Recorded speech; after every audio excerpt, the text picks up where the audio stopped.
En Russie, l'année dernière, on a recensé 3500 pyramides financières.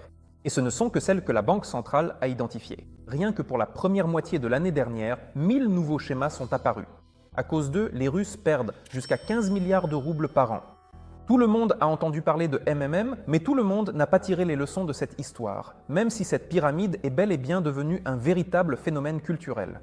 Il est impossible de calculer combien de millions de personnes à travers le pays ont été touchées par des schémas similaires. Le plus intéressant, c'est que Sergei Mavrodi admettait dès le départ que ses projets étaient des pyramides financières, mais les gens continuaient malgré tout à lui apporter de l'argent, encore et encore. Dans les années 90, dans les années 2000 et même dans les années 2010, et pas seulement à lui. Cela signifie donc que le problème ne réside pas seulement dans l'emballage attrayant des pyramides. Il y a autre chose qui pousse les gens à prendre des risques et à se retrouver les poches vides. Dans cet épisode, je vais expliquer ce que les pyramides ont en commun avec les sectes, comment les investisseurs floués peuvent déclencher une guerre civile, et comment les petits-enfants de ceux qui ont tout perdu avec MMM perdent tout dans la crypto et les NFT. En aucun cas, ne considérez cette vidéo comme un guide pour créer des pyramides financières. Je vous connais, vous, regardez bien jusqu'à la fin. C'est Faïb avec vous. Vous êtes sur la chaîne où l'on ne se contente pas de raconter des histoires intéressantes, mais où l'on essaie aussi de les expliquer.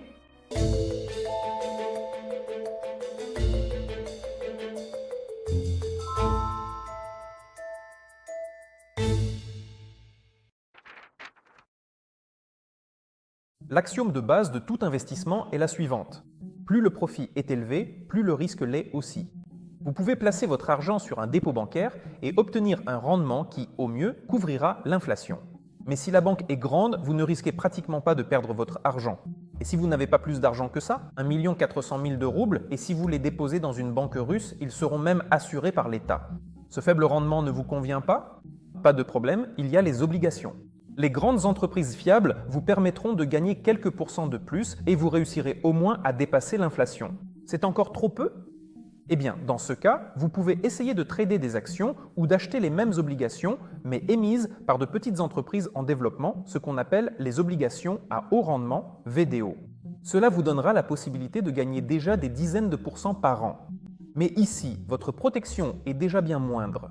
Les actions peuvent s'effondrer, anéantissant toutes vos attentes, et l'émetteur des obligations à haut rendement peut simplement faire faillite sans vous rembourser. Cependant, tous ces risques pâlissent, se fondant en un minuscule point peu probable, et la rentabilité commence à sembler dérisoire lorsqu'il s'agit de pyramides.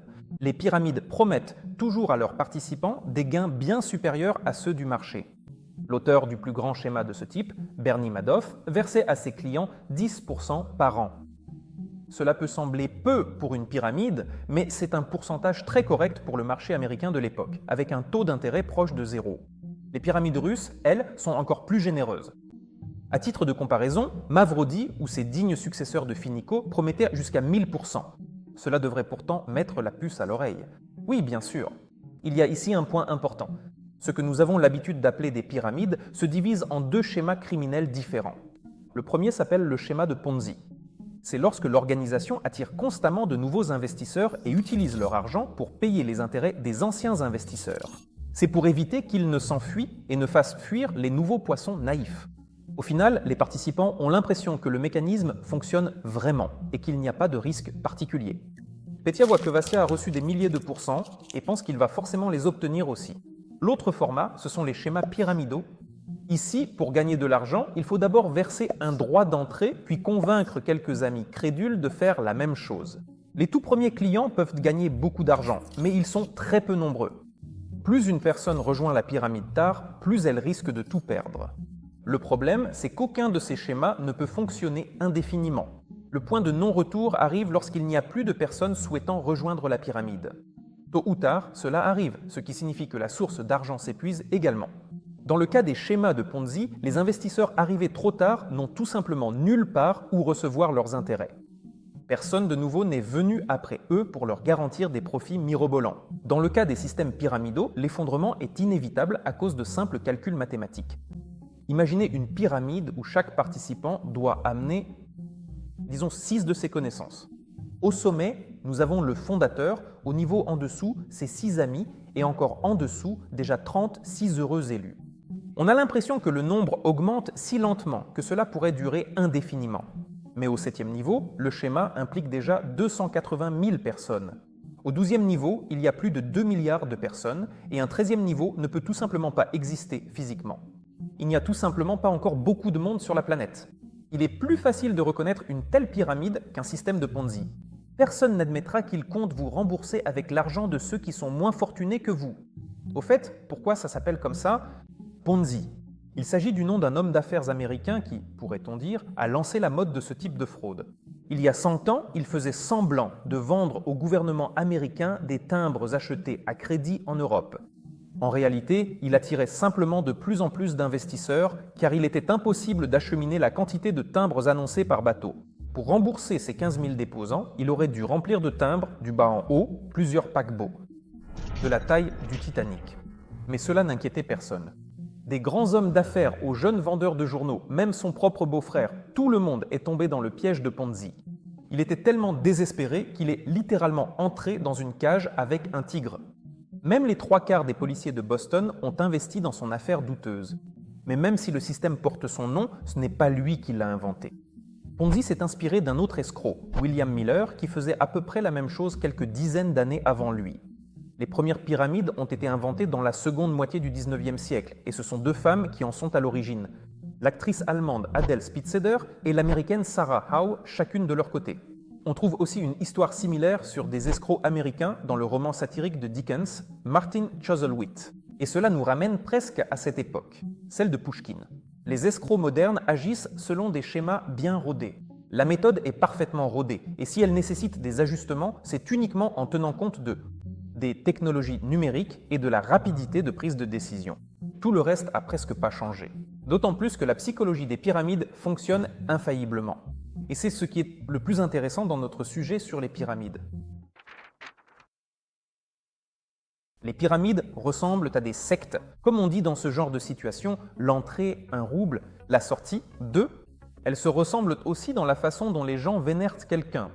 Les adeptes des sectes vénèrent généralement un type louche qui, hier encore, s'est proclamé Messie, alors qu'avant-hier, il était routier. Les membres des sectes croient à l'apocalypse à venir ou aux extraterrestres, tandis que les participants aux pyramides ont foi en un revenu mensuel de 100%. Dans les deux cas, il y a un leader qui doit absolument être charismatique. Il ne suffit pas d'inspirer confiance comme un partenaire fiable, il doit posséder une force presque surnaturelle et une énergie folle, et une aura sociale particulière. Dans la vidéo sur les psychopathes, nous avons dit que c'est précisément cela qu'on appelle le charisme. Les leaders des sectes se proclament dieux ou messagers divins, tandis que les fondateurs des pyramides se présentent comme de modestes génies ayant réussi à bouleverser les règles du jeu. Ils accomplissent des miracles à leur manière. Les investisseurs aveugles des pyramides n'ont guère de chances de retrouver la vue, et ceux cloués dans un fauteuil roulant ont peu de chances de courir un marathon. Mais comment ne pas diviniser les fondateurs des pyramides s'ils prennent de l'argent comme s'ils venaient de nulle part et le distribuent aux gens ordinaires? Il est évident qu'aucune secte ni aucune pyramide ne peut exister sans adeptes. Ce sont eux qui l'alimentent en liquidité, en argent frais et qui contribuent à sa publicité gratuite en répandant la bonne nouvelle auprès de leurs amis et de leur famille. Les similitudes ne s'arrêtent pas là. Il y en a une autre. Sans doute, le plus important est le principe du marketing de réseau. Mais Avon ou Herbalife n'ont rien à voir ici. On peut avoir des opinions différentes à leur sujet, mais ces entreprises opèrent légalement et proposent un produit réel que l'on peut toucher. C'est juste que les pyramides, tout comme le marketing de réseau, reposent sur la même base, le bouche à oreille. Peu de gens rejoignent Avon par hasard. Il faut que quelqu'un vous y amène. C'est pareil avec une pyramide. D'ailleurs, quand on lit les interviews des investisseurs trompés, on remarque toujours la même chose. Dans 9 cas sur 10, c'est quelqu'un en qui ils ont confiance qui les y a conduits. Un ami, une amie, un beau-frère, un frère. Et seulement dans de rares cas, c'est un lien sur Internet ou une publicité à la télévision. Imaginez qu'une personne proche de vous vienne vous voir et qu'elle vous dise « J'ai trouvé une entreprise où tu peux gagner des centaines de milliers sans rien faire du tout. » Mais vraiment rien du tout. Regarde, j'ai déjà sur mon compte 1 million. Allez, investis-toi aussi mon pote et le bonheur sera à toi. Un profit insensé. Cela va vous rendre méfiant, mais c'est une personne de confiance et il a vraiment 1 million sur son compte. Il ne peut pas essayer de vous tromper, n'est-ce pas? Je ne vous incite en aucun cas à ne pas faire confiance à vos proches, amis ou membres de votre famille. Un tel recruteur ne vous trompe peut-être même pas consciemment. Il fait cela avec de bonnes intentions. C'est juste qu'il a rejoint la pyramide parmi les premiers. Et il a pu gagner pas mal d'argent. Il n'a simplement pas encore compris qu'il ne pourra pas retirer son million en espèces. Mais il pourra lancer la rumeur qu'une mine d'or a été trouvée, où l'on peut gagner de l'argent sans trop d'efforts. Tout le monde peut se laisser prendre à ces rumeurs, mais certains ont plus de chances que d'autres. Ce sont des personnes de la catégorie « j'ai pris un nouveau crédit pour rembourser un crédit afin de rendre le premier crédit ». Autrement dit, des gens, disons-le franchement, pas très riches. Ils ont beaucoup de problèmes financiers, mais les possibilités de les résoudre sont rares. La pyramide, même si elle est éphémère, reste une possibilité de s'en sortir. Enfin, sortir de ce trou étouffant. Souvent, elle devient une bouée de sauvetage. Les gens ne veulent pas seulement croire au miracle, ils en ont vitalement besoin. Certains croient que pour leur souffrance dans ce monde, ils seront pleinement récompensés dans l'autre. D'autres ne veulent pas attendre la fin de leur vie et croient à des taux d'intérêt totalement absurdes sur les dépôts. La situation où il est plus facile pour les pauvres de perdre de l'argent que pour les riches s'appelle l'engrenage de la pauvreté. À son point le plus bas, il y a le fonds social, ou pour le dire plus simplement, c'est la merde totale. Voyons ce qui se passe si l'on tombe dans cet engrenage. Une bille roule le long de la paroi intérieure de l'entonnoir. Cette bille, c'est une personne. Au niveau supérieur, il est facile de rouler. La pente est douce et on ne dévale pas si vite vers le bas. Un peu plus bas, il est plus difficile de se maintenir, il faut fournir plus d'efforts et aller plus vite. Et plus on se rapproche du fond, plus il faut s'agiter comme un fou. Sinon, c'est la catastrophe. Il y a aussi une autre bonne métaphore, le tourbillon. Tant que vous n'êtes pas complètement aspiré, il est encore possible de s'en sortir, mais après, cela devient douteux. L'essentiel, c'est de ne pas nager à contre-courant, sinon on risque d'empirer les choses. Ceux qui contractent un prêt bancaire, ou pire encore un microcrédit, pour investir cet argent dans une pyramide, agissent exactement ainsi. En conséquence, ils sont entraînés dans l'abîme. Les personnes qui n'ont jamais eu beaucoup d'argent entre les mains ne comprennent pas complètement comment il fonctionne, comment le système bancaire est organisé, comment les intérêts sont calculés. C'est pourquoi les promesses de gains extraordinaires l'emportent sur les doutes quant à leur faisabilité. Et si ça marchait? D'autant plus que votre cousin a vendu l'appartement de votre grand-mère et raconte à tout le monde que ça va forcément marcher. C'est aussi pour cette raison que le boom des pyramides n'a pas lieu lorsque l'économie est en bonne santé et que les revenus augmentent, mais lorsqu'une crise survient. Ici, on peut voir comment l'activité des pyramides a augmenté après la crise de 2008, puis a brusquement chuté.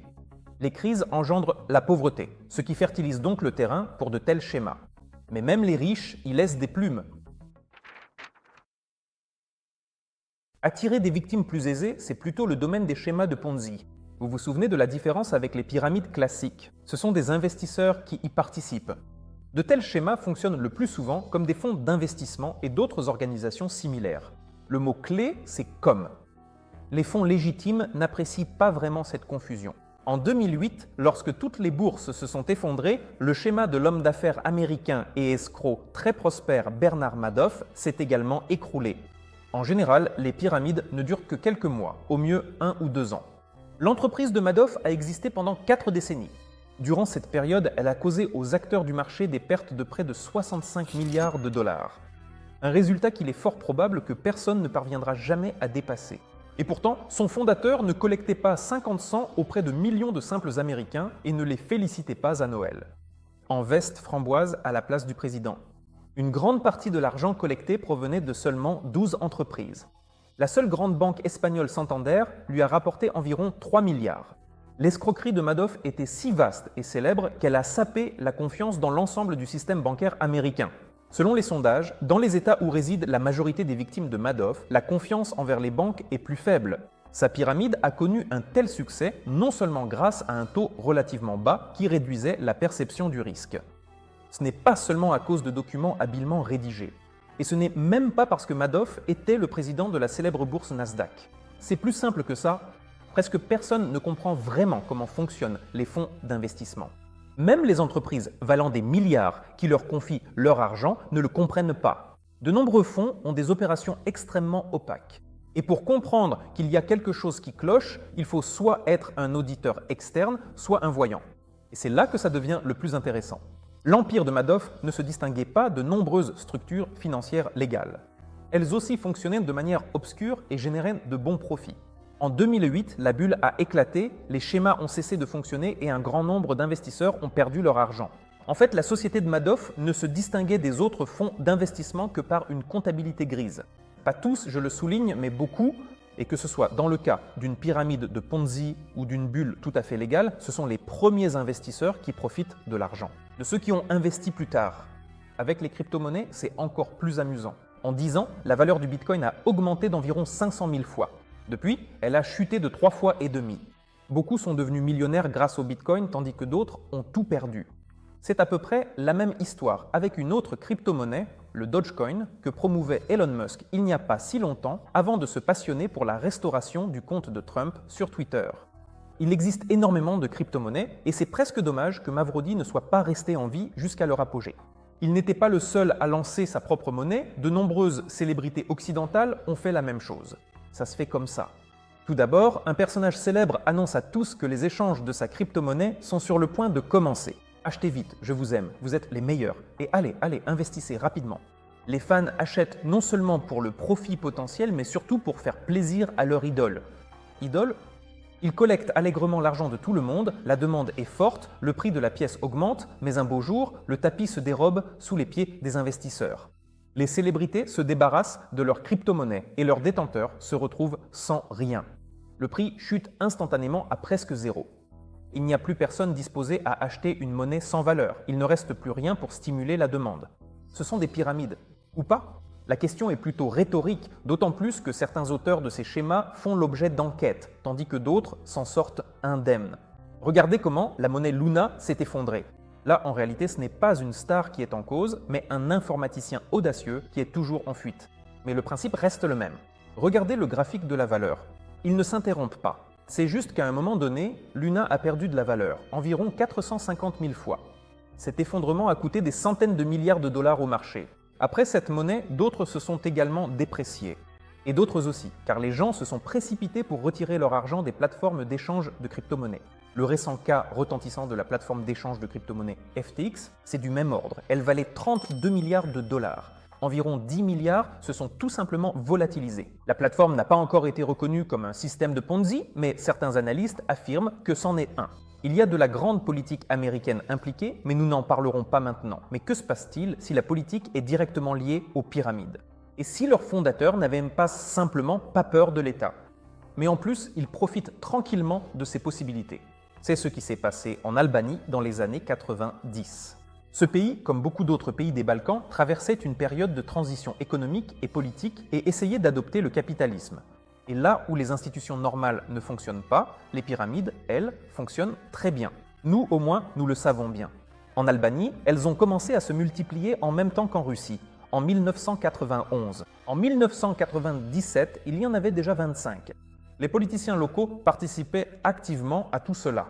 Les exigences du FMI de mettre fin aux pyramides étaient ignorées. Naturellement, tout ce système s'est effondré.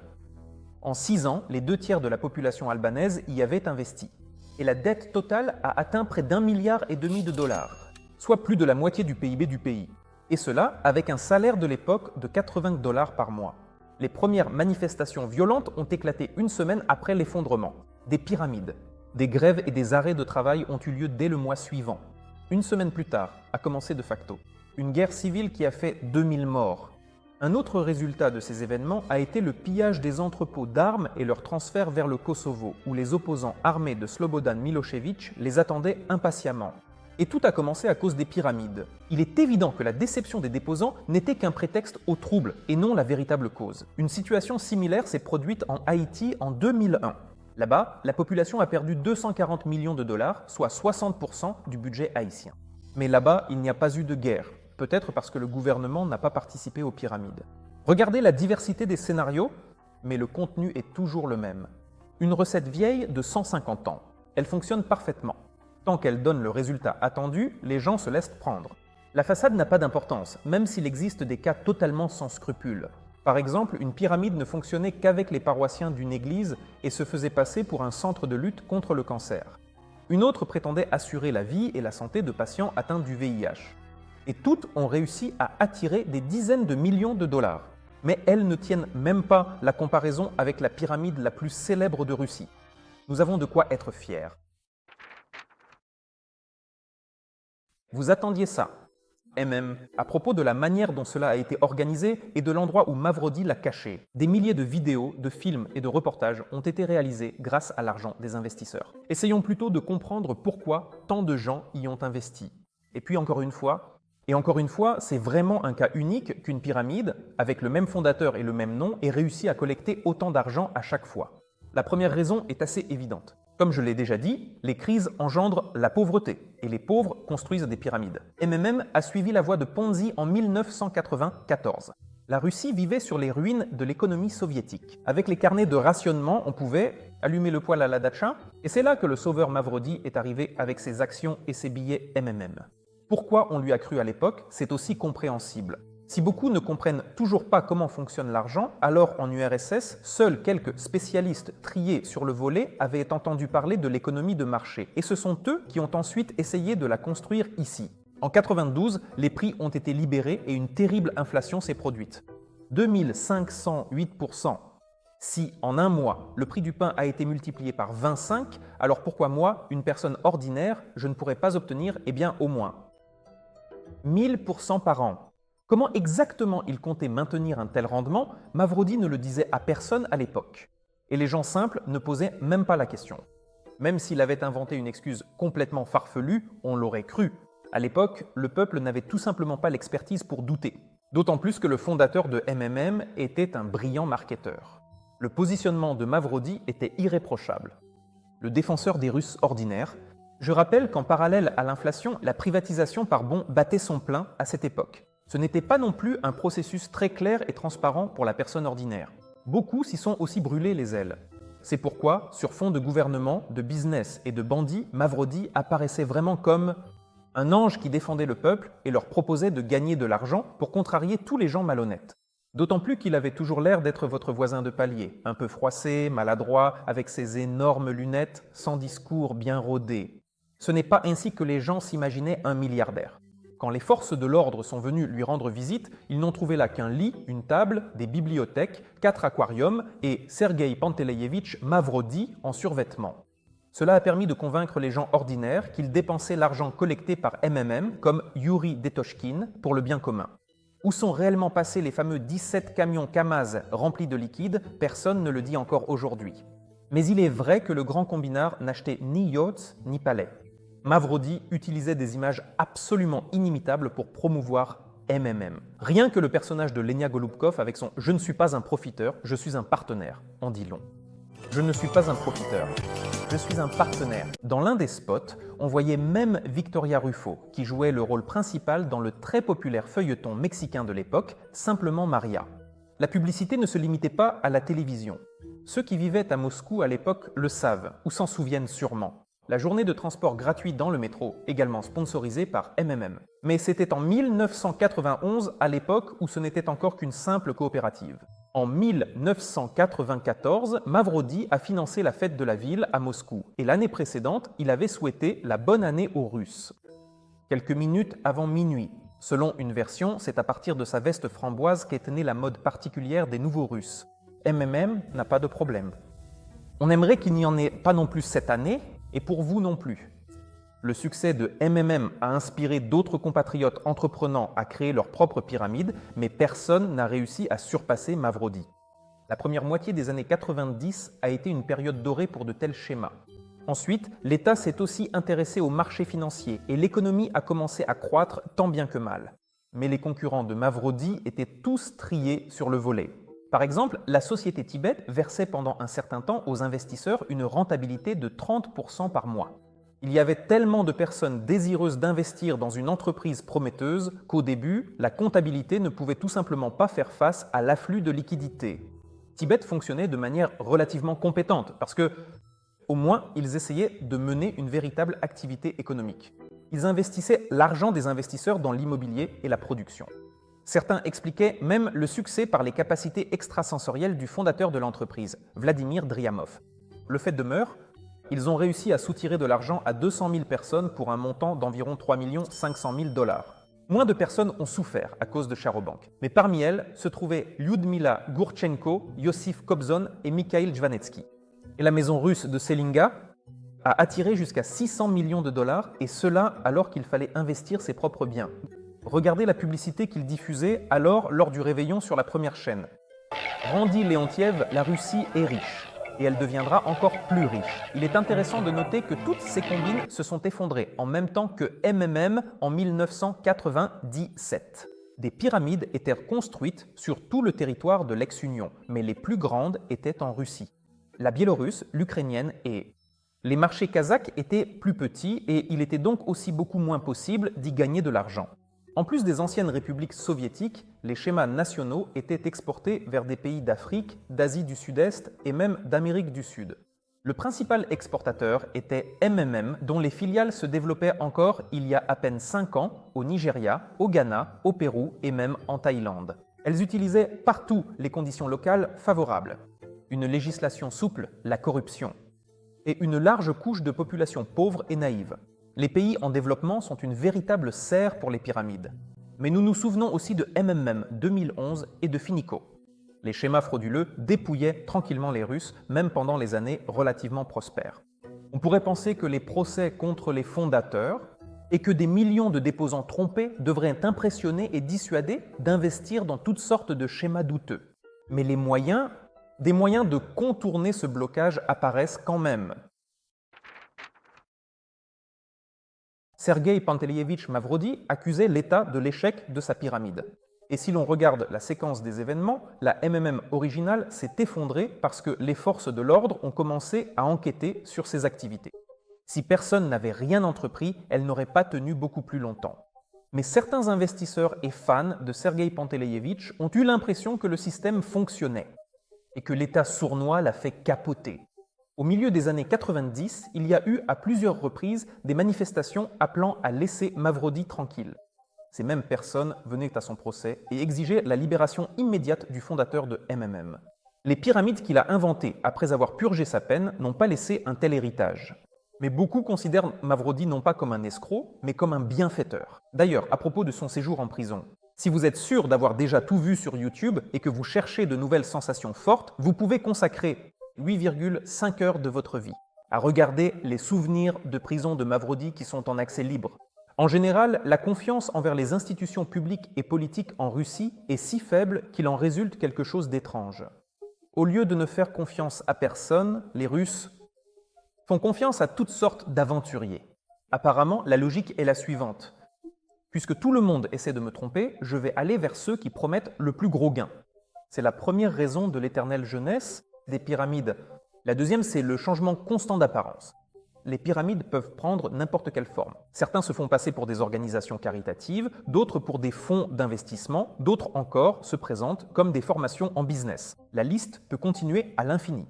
Si l'on ne procède pas à un audit compétent de cette entreprise, si l'on ne regarde pas les finances, on peut ne même pas comprendre à qui on a affaire. La réincarnation de MMM. La seule chose qui trahit immédiatement une pyramide, ce sont les taux d'intérêt exorbitants. Mais les victimes potentielles préfèrent fermer les yeux sur tous les signaux d'alerte pour ne pas être déçus dans leurs rêves. Ensuite vient la crypto-monnaie. Avec les banques et les investissements, les Russes, surtout ceux de moins de 40 ans, s'en sont plus ou moins sortis. Mais avec la crypto, peu de gens comprennent quoi faire. Au cours du premier semestre 2022, plus de la moitié des pyramides détectées utilisaient ou faisaient la promotion de la crypto. Cela permet à la fois d'attirer de nouveaux clients, les jeunes, et d'embrouiller ceux qui ont connu MMM. Et il est aussi plus facile de mettre en place un tel schéma sur le marché gris. C'est plus simple aussi. Enfin, les pyramides sont en fait des sectes. Il peut y avoir de nombreuses raisons pour lesquelles les gens rejoignent une secte. Il est peu probable que tous les adeptes d'un certain dieu Kuzia aient immédiatement cru en son origine divine. L'influence des proches fonctionne, tout comme l'ambiance générale dans ce groupe et le charisme personnel du leader. La personne désactive simplement sa pensée rationnelle et dans cet état, il est certain qu'elle n'est pas capable de réfléchir à l'expérience malheureuse de MMM ou de Bernie Madoff. Ensuite, c'est l'effet d'escalade de l'engagement qui commence à jouer. Même si l'investisseur ne reçoit pas l'argent promis, il continue d'en apporter dans l'espoir que cela finira forcément par arriver un jour. « Je ne suis pas un pigeon », pense l'investisseur. Aux États-Unis, même après l'affaire Madoff, les gens continuent de se laisser prendre à des combines douteuses. C'est exactement la même chose dans d'autres pays, qu'ils soient pauvres ou riches, cela n'a aucune importance. Aucune régulation, aucune loi, aucune arrestation. Elles ne peuvent pas guérir la simple cupidité humaine. Tout au plus peuvent-elles la contenir un peu. Si cela vous a intéressé, Mettez un like et amenez au moins 6 de vos amis sur la chaîne. N'oubliez pas de vous abonner à ma chaîne Telegram. Si jamais il arrive quelque chose à YouTube, je resterai toujours en contact là-bas. En plus, j'y ai raconté l'histoire de la façon dont le célèbre vidéoblogueur occidental Logan Paul a inventé une pyramide ultra moderne avec un jeu NFT et comment ses fans ont perdu des centaines de millions de dollars. Le lien est dans la description. Et le livre de l'épisode d'aujourd'hui que je vais offrir tout de suite, c'est Khulinomika d'Alexei Markov. J'aimerais vous donner des conseils pour ne pas tomber dans des arnaques banales, mais il vaut mieux que vous appreniez vous-même les bases de la finance.